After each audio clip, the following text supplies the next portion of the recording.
341-5942.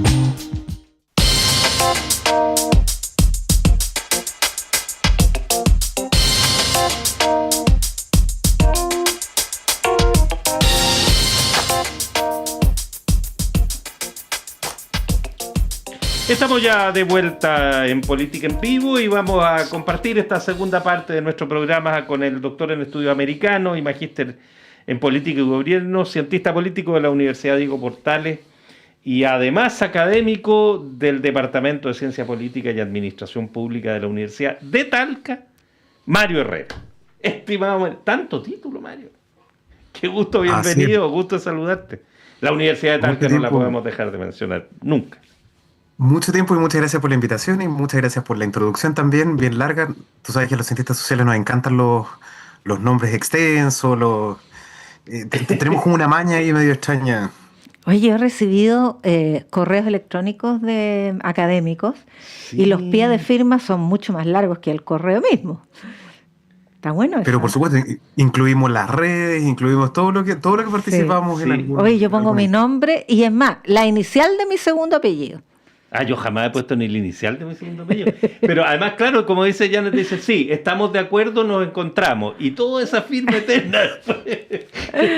Ya, Mario, vamos al grano porque han pasado muchas cosas desde la última vez que conversamos, sin duda.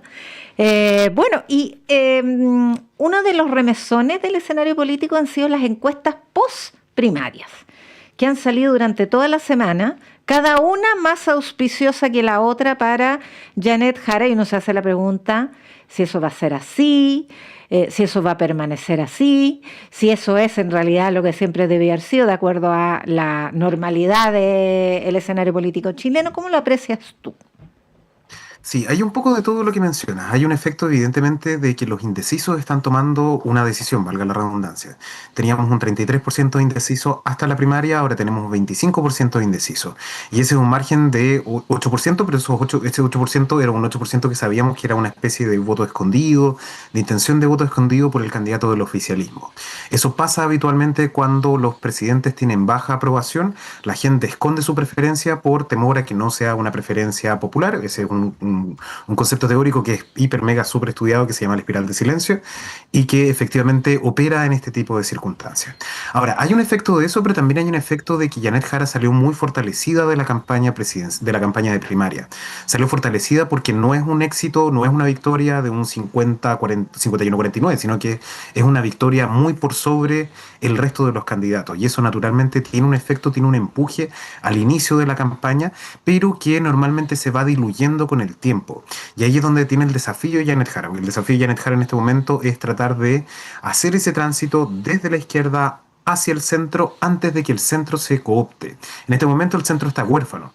Tiene un Kast que va avanzando desde la derecha hacia el centro, tiene una Jara que va desde la izquierda hacia el centro y una Evelyn Matei, que era la candidata de centro-derecha, que definitivamente se desinfló en las encuestas. Entonces, ese centro huérfano, entran muy bien los candidatos que vienen desde los extremos, pero también entran otras opciones que no se mueven en este eje izquierda-derecha. Opciones como, por ejemplo, la de Parisi, que se mueven en un eje que es más pueblo versus élite, y donde ese discurso, sobre todo en una clase media emergente, que es un discurso que raya de repente en el populismo, entra con mucha fuerza. Entonces, ese es el riesgo tanto para Janet Jara como para Kast, que son las dos grandes revelaciones de las últimas semanas de las encuestas. Ahora, este clivaje pueblo-élite, ¿tiene alguna como readaptación en la figura de Janet Jara en la medida en que ella ha puesto mucho énfasis, y parece ser una de las claves de sus atributos, en que sabe lo que es no llegar a fin de mes? Más que ser del pueblo o del pueblo puro, no sé qué, ni estar contra la casta, ella empatiza con buena parte de los chilenos, la mayoría si es que no, que saben lo que es no llegar a fin de mes. ¿Eso ha marcado o puede marcar un nuevo clivaje, al menos para esta contienda? Mira, curiosamente los tres candidatos están siguiendo una estrategia que es similar, y es una estrategia de ir a buscar al votante entre el votante joven, el votante entre 18 y 35 años, y hay una disputa por ese espacio. De alguna forma Matei la dejaron sola con un votante que es distinto, un votante que es de mayor edad, mayoritariamente mujeres, y la dejaron en ese nicho electoral y se están yendo a disputar los tres por ese espacio, que es un espacio de un votante joven, de clase media emergente, donde lo atacan desde distintos puntos de vista. En el caso de Jara, como tú efectivamente bien lo dices, es un argumento desde la cercanía, es un argumento desde compartir una realidad, es un argumento de un carisma que es distinto al de Bachelet. Yo sé que está la comparación que es evidente, pero hay un punto de acercamiento hacia la ciudadanía que es distinto. En el caso de Bachelet era a través de un discurso que era auténtico, que quizás no tenía mucho de programático, pero tenía mucho de cercano. Y en el caso de Jara es la cercanía, pero la cercanía acompañada con eso de haber vivido lo mismo que están viviendo ese grueso de la población. Luego tienes el discurso de Parisi, que es un discurso que entra sobre todo vinculado con el tema del mérito, vinculado con el tema de las expectativas. Esta clase media emergente que tiene expectativas de que en algún momento estudiando una carrera profesional o a través de su esfuerzo personal, de un emprendimiento, etcétera, iba a lograr una expectativa en términos económicos y esa expectativa el sistema no la cumplió. Entonces son candidatos que se aprovechan muy bien de eso y tensionan desde ese punto, o sea, tensionan desde pueblo versus élite, pero en función del mérito. Y luego tienes un cast que ha tenido un discurso también tratando de ir a buscar ese votante y con relativo éxito. De hecho, le ha ido bastante bien en el votante joven, curiosamente, que es un votante normalmente esquivo para la derecha, y con un discurso que a ratos se parece en cierto sentido al de Milei, con un estilo muy distinto, pero a ratos también es un discurso que tiene ciertos matices parecidos al de Parisi. Entonces, los tres candidatos están como en una especie de búsqueda de ese mismo votante que lo capturan, lo tratan de capturar hacia el centro. Ven que el centro no es una cuestión de la mitad de la derecha y la mitad de la izquierda, sino que tiene una cuestión asociada con otras dimensiones, con otros ejes que van cruzando esta competencia electoral. Eso es interesante, ¿eh? Porque ayer conversábamos con Axel Callis, que se ha dedicado harto al estudio de elecciones, y él hace mucho trabajo con las mesas. Entonces es evidencia, no de encuestas, sino que empiria pura. Y dice que muchas mesas que podrían haber sido mayoritariamente republicanas, después aparecen en la elección de gobernadores mayoritariamente progresistas, o sea, y se cruzan mucho. Hay variaciones dentro de las mismas mesas que dan cuenta de un electorado que es volátil o más que volátil, que se mueve por ejes que no tienen nada que ver con los tradicionales, izquierda, centro, derecha. Sí, mira, de hecho, en lo que sustento mi análisis es en el mismo tipo de análisis de mesa, es en el hecho de decir, hay mesas que tienen un nivel de volatilidad electoral de una elección a otra que es brutal, o sea, que no tienen una identidad ideológica. Como el voto secreto, nosotros no podemos saber por quién votó cada persona, pero el nivel de análisis que viene justo después son las mesas electorales. Y como ahora las mesas electorales además están georreferenciadas, eso nos da una precisión mayor con respecto a cuáles son las identidades dentro de cada uno de los barrios. Incluso en los sectores de mayores recursos, en los sectores más populares, hay siempre diferencias entre los lugares dentro de esas mismas comunas. Y efectivamente el análisis del mismo, sobre todo en esa clase media emergente, pasa esto. Pasa este fenómeno de una alta volatilidad electoral, discursos que entran con mucha rapidez y que se van con mucha rapidez también. En algún momento conversamos de que esta iba a ser como una especie de carrera presidencial por escalones. Lo que estamos viendo todavía es cómo se decanta este escalón de las primarias presidenciales. Yo siento que todavía falta un componente ahí como para ver hasta dónde llega Janet Jara, cuál es el techo real de Janet Jara, si es el techo del gobierno, que todavía no lo sobrepasa, o si tiene ella la capacidad de llegar a ese votante, de llegar a construir esa mayoría que se necesita para ganar la elección, que al final se necesita, por supuesto, que en algún momento el 50+1. Y en el caso de la derecha está mucho más complicado, está mucho más enredado el panorama. Sí, esa idea de centro, Mario, como que te... Bueno, de alguna manera tú ya lo has ido insinuando, ya más que centro en la perspectiva de como una opción política que se aleja de unos u otros, es más bien un mundo indeterminado, difícil de captar, difícil de entender además. Gelatinoso. Por lo menos. Claro, cuando uno piensa cuál es el eje que mejor sirve para posicionar a la gente, uno al tiro automáticamente se le ocurre el eje izquierda-derecha, porque es el eje tradicional. Y efectivamente, cuando uno mira las encuestas, sobre el 90% de la gente se clasifica dentro de ese eje. Tiene una opción, sabe si es de centro, sabe si es de derecha, sabe si es de izquierda. Pero muchas veces dentro del centro se encuentra una no opción, se encuentra el camino de decir, mira, en realidad yo no soy tan de derecha, pero tampoco soy tan de izquierda. Pero el centro no tiene una identidad propia. Y por eso es la dificultad que tiene el centro. Porque sabemos que en Chile es mayoritario, la gente se identifica más con el centro cuando le ponen los distintos ejes, el eje Estado-Mercado, Estado-Mercado, público-privado, siempre tiende a posicionarse dentro de ese, y eso es algo que es una realidad muy chilena, no es una realidad del resto de América Latina. Hay países que tienen ese eje mucho más polarizado. Y luego cuando tú haces la misma pregunta a las élites, que se hacen encuestas parlamentarias, la élite tiene un nivel de polarización que es mucho más alto. Y tras el cambio del sistema electoral, eso se ha ido fragmentando y polarizando aún más. Entonces ahí es donde se produce un fenómeno que se denomina como, como incongruencia programática, que es algo que va dañando las democracias también desde adentro, porque tienes representantes que están súper polarizados con un discurso que busca entrar rápido, que busca entrar con un mensaje fácil, pero por otro lado tienes una ciudadanía que en realidad lo que quiere es eso mismo, pero de una manera más pausada, de una manera más moderada, de una manera que no le afecte tanto en el futuro. Tiene una paradoja ahí entre la expectativa de que quiere mejorar, de que quiere tener una mejor condición de vida, versus también que el camino que le proponen los políticos de repente es un camino que no conoce muy bien, un camino riesgoso, es un camino que tiene ciertas dificultades. Y si a toda esa bolsa uno le agrega los afectos que genera la política, entonces es realmente difícil describir cómo se compone ese centro. ¿Te acuerdas del informe PNUD de este año fue o el año pasado? De este año cuando dice, claro, cambios estructurales pero graduales, que es como el resumen de esa expectativa del mundo chileno. Entonces uno pensando en Janet Jara, después si nos metemos un poquito más en la derecha, pensando en Janet Jara como candidata, uno diría que su tensión fundamental es cómo resolver el tema de su propio partido.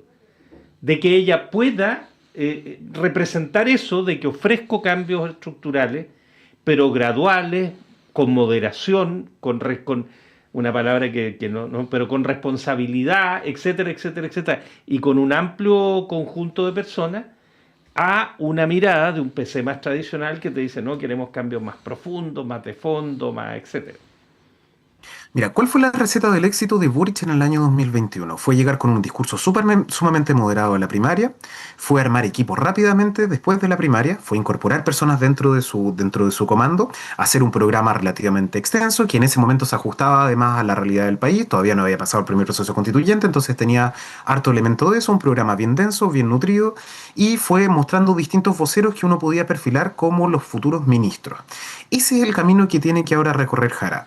Jara no puede ganar la elección de noviembre con un programa de 7 páginas, eso va a ser imposible. Y no porque la gente vote por programa, sino que porque la gente lo que está buscando es dónde está la gobernabilidad de Jara, dónde está el asesor de economía que después se va a transformar en el ministro de Hacienda, dónde está el asesor de seguridad que después se va a transformar en el ministro del Interior, el ministro de Seguridad, dónde está el abogado que después se va a transformar en el ministro de Justicia.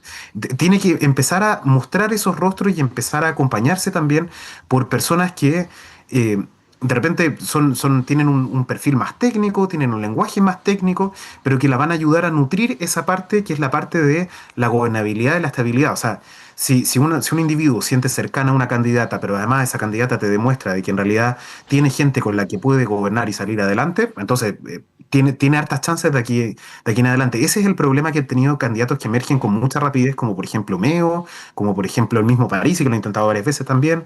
Que uno, cuando se enfrenta a esa decisión de, bueno, ¿qué es lo que me da estabilidad a estas personas? No empieza a encontrar equipos, no empieza a encontrar programas más allá de las consignas, etcétera. Y ese es uno de los desafíos que tiene Jara. Mario, hemos presenciado una seguidilla de situaciones de Fuerzas Armadas implicadas en tráfico de drogas, derechamente. Hoy día aparecieron unos ovoides con pasta base en un recinto militar del ejército. Antes había ocurrido un hallazgo de derechamente tránsito con vehículos militares de un lado de la frontera a otro, y la semana pasada fue lo de la FACH con un maletín de ketamina, ya como una escalada.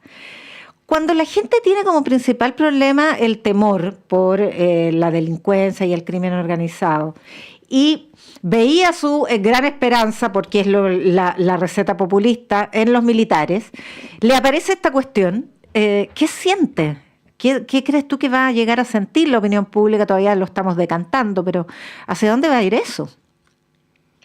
Sí, el riesgo ahí o el miedo ahí es llegar al punto de no retorno, llegar al punto en el cual no podemos volver a una situación anterior. Y eso es lo que estamos viviendo de a poco en el tema de seguridad.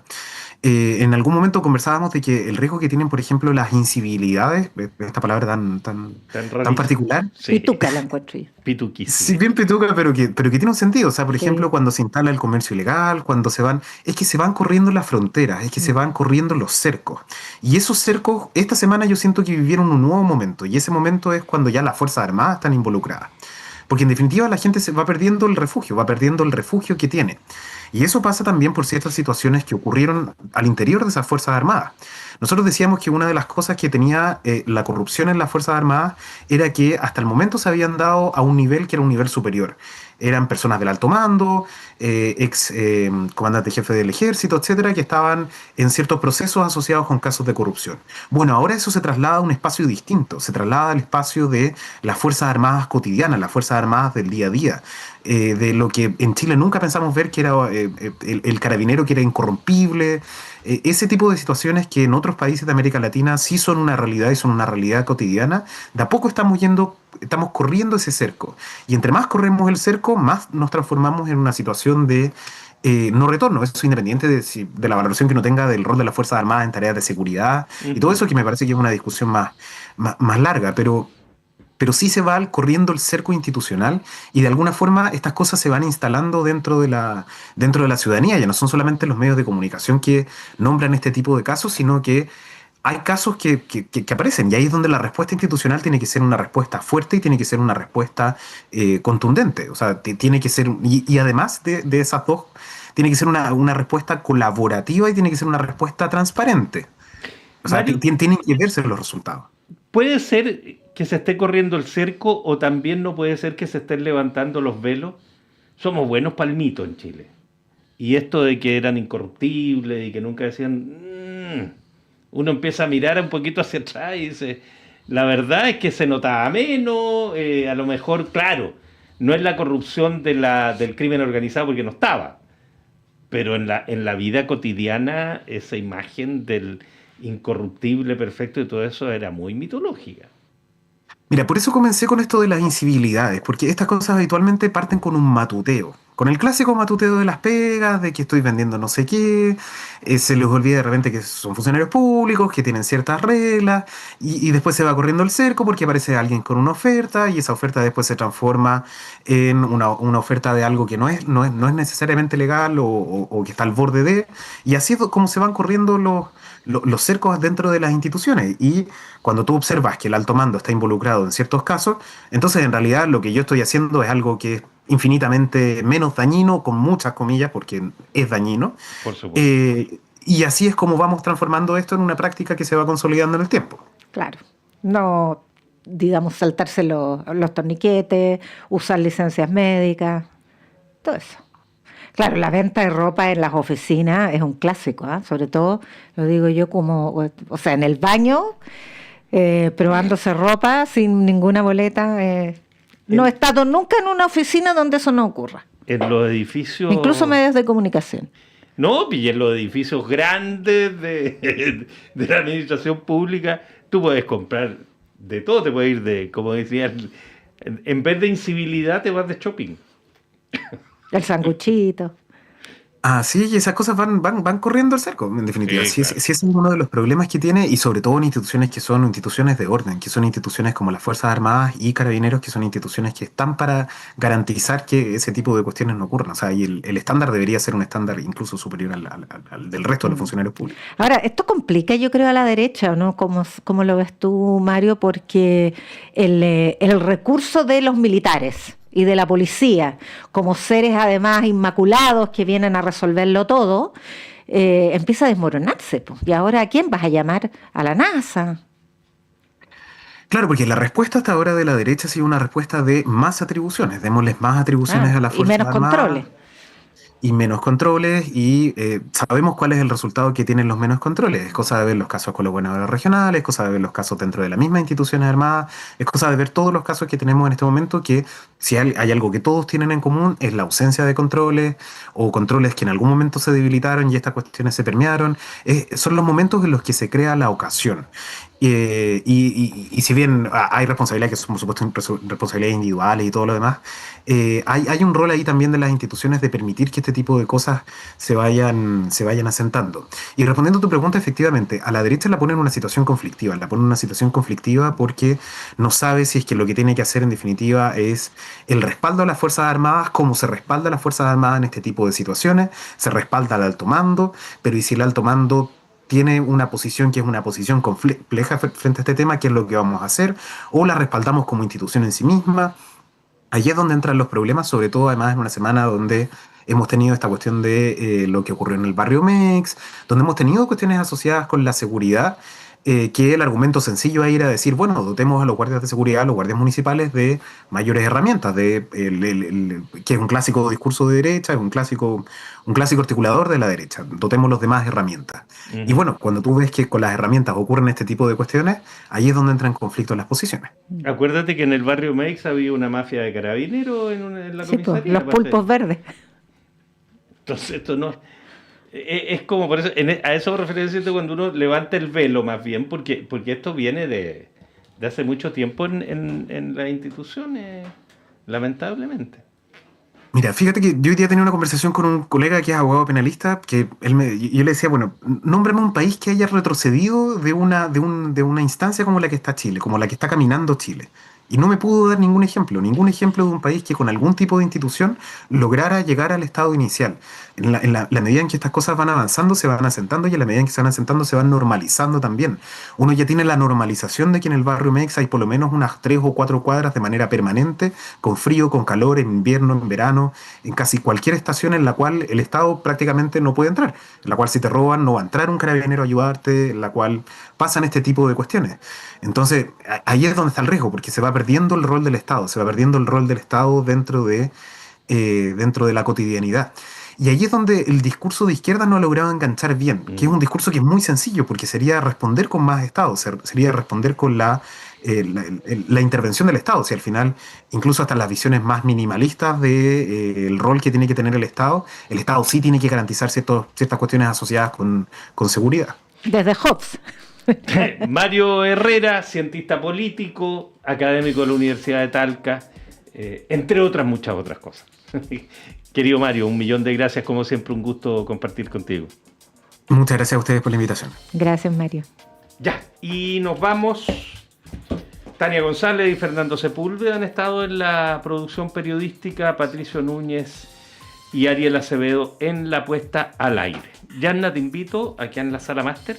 Fíjate que tenemos a la cantautora argentina Uma Germán, y que se presenta por primera vez en nuestro país, y va a estar acompañada por una talentosa artista nacional, Adri Stubens. Con ella los dejamos a disfrutar de la música. Vamos.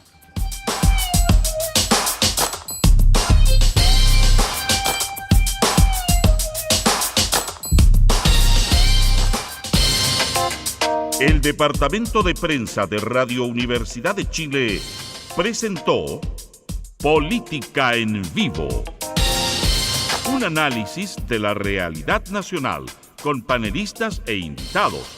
Conducen los periodistas Yasna Levín y Felipe Pozo. Producción, Tania González. Dirección, Patricio López.